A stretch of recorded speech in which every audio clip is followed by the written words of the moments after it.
Hello, for today's video magluluto tayo ng sinigang. So eto, maglalagay muna tayo ng mantika sa kawali. Yan, medyo natutulog na ang ating mantika. Tingnan muna natin ang lugar. Yan, tulog na tulog pa yung mantika. Gumising na kayo dyan, magluluto na tayo. Ayan, tapos mag-isa tayo ng sibuyas. Ayan, maglagay ka ng sibuyas sa marami. Haluin mo. Tingnan mo na may mga sangkap natin. Fresh na fresh yan. Galing Baguio. Yan. Sarap dito. Ang lamig. Pamba. Tingnan mo. Mahamog na mahamog dito. Sige, habang nagluluto tayo. Ayan. Gisayin natin yung sibuyas. Yan o. Maamoy na. Lagyan natin yung kamatis. Yan, damihan natin kamatis para makulay na makulay ang ating sinigang. Yan, hulog natin yung mga kamatis na yan. Sige, shoot mo. Yan, kumpletuhin natin yan. Yan ang nagpapasarap sa sinigang natin, yung kamatis na yan. Mas marami kamatis, mas masarap. Yan o.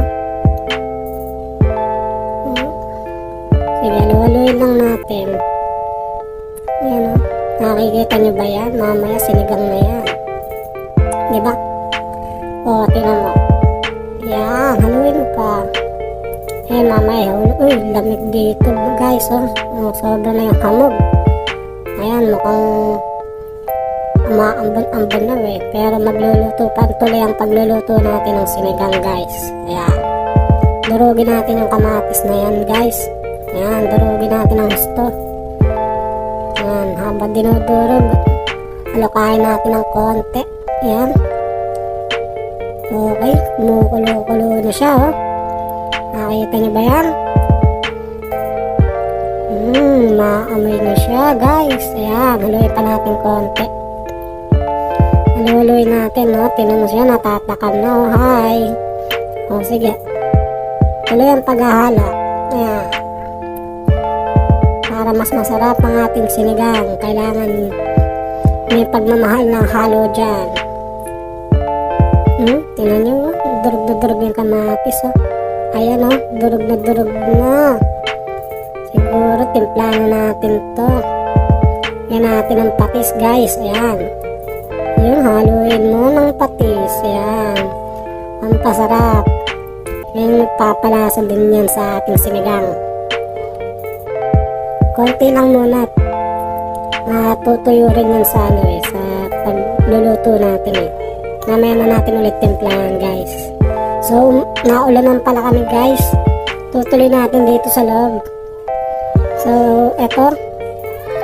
Maglalagay na tayo ng baboy guys Sinigang na baboy alaral. Ito guys. Yan. Pasok na natin yung mga baboy na to guys. Ito ang main ingredient natin guys. Ayan, tingnan natin Yun medyo naluluto na siya guys. Nakakita nyo ba yan?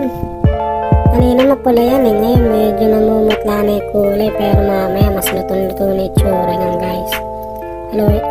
Babaw lang natin guys para yung iba maluto rin. May mga mapula-pula pa Ayan na, nakita nyo may pula-pula pa. Kaya kailangan natin balik pa rin yan guys. Haluin natin konti guys para milalim yung mga hilaw. Pero mapapalambot natin ang gusto to guys. Takpan natin ulit. Ayan tingnan natin kung ano nangyari guys guys, kung malambot na to guys. Tingnan nga natin guys. Balik ta rin natin. Yun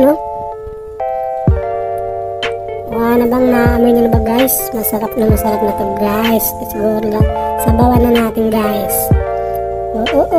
Ayan, ito bagong kulong tubig guys halo na natin sa ating sinigang. Ayan, damihan natin tubig. Mas maraming sabaw, masarap. Ayan para lalong lumambot ang ating karne. Pakuluan na natin siya. Ayan, damihan pa. Nakakita nyo naman, namumula-mula na yung ating sabaw Damihan natin yung sabaw guys. Mas masarap sa sinigang, mas maraming sabaw. Lalo't ngayon napakalamig dito guys Ito na may hamog kanina. Kaya partner na partner sa tanghalian natin tong sinigang na to guys. Sige, pakuluan lang natin muna guys ha. At lalo lumambot yung ating karne. Ayan o. Malaki ng tipak guys eh.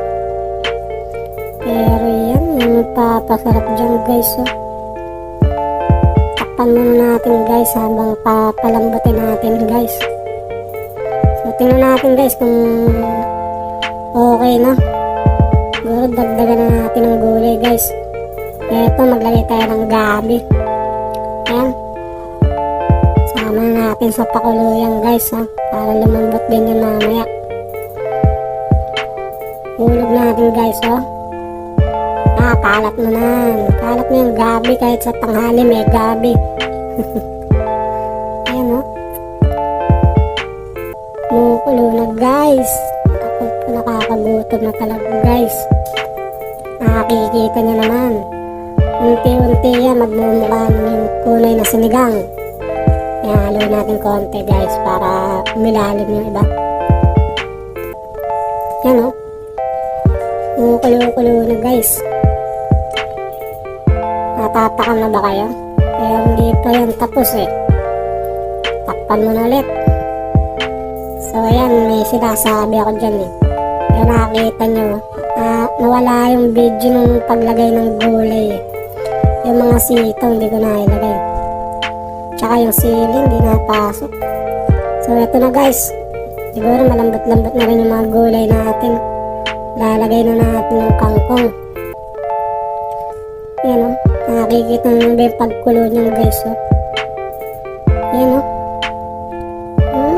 Namamontage pa. Siguro ito na yung pampalasa natin guys o. Maggi sinigang mix. Maggi baka naman.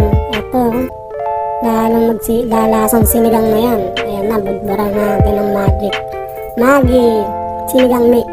Ayan. Para lalong umasim ang ating sinigang. O, nakikita niyo may pagkulo yan. O yan, buhos mo yan guys. Nakikita mo ba yan? Nahahaluan na ng mix. Yan o. Habang ano, tingin muna tayo sa labas. Maganda-ganda na yung ulap. Natapos na yung ulan. Pero yun na nga. Yan na, kumukulo na. Lagay na natin yung kangkong guys. Eto na nga. Yan na. Hindi magiging sinigang yan pag wala ang kangkong guys. Yan talagang, yan ang main ingredient ng sinigang. Ang kangkong. Parang sinabi yung baboy dyan guys. Yan. Luwi natin para mabasa lahat. Basahin natin yung kangkong guys. Yan. Yan. Oh. Patapos na to guys. Nakikita nyo ba? Kakain na tayo. Sarap kainin ito. Dito sa malamig na panahon dito guys. Oh. Yan. Takpan muna natin. Tapos ready na yan guys. Ganyan lang pagluto ng sinigang. So ito na nga ang ating sinigang alaral. Sarap. Bye guys.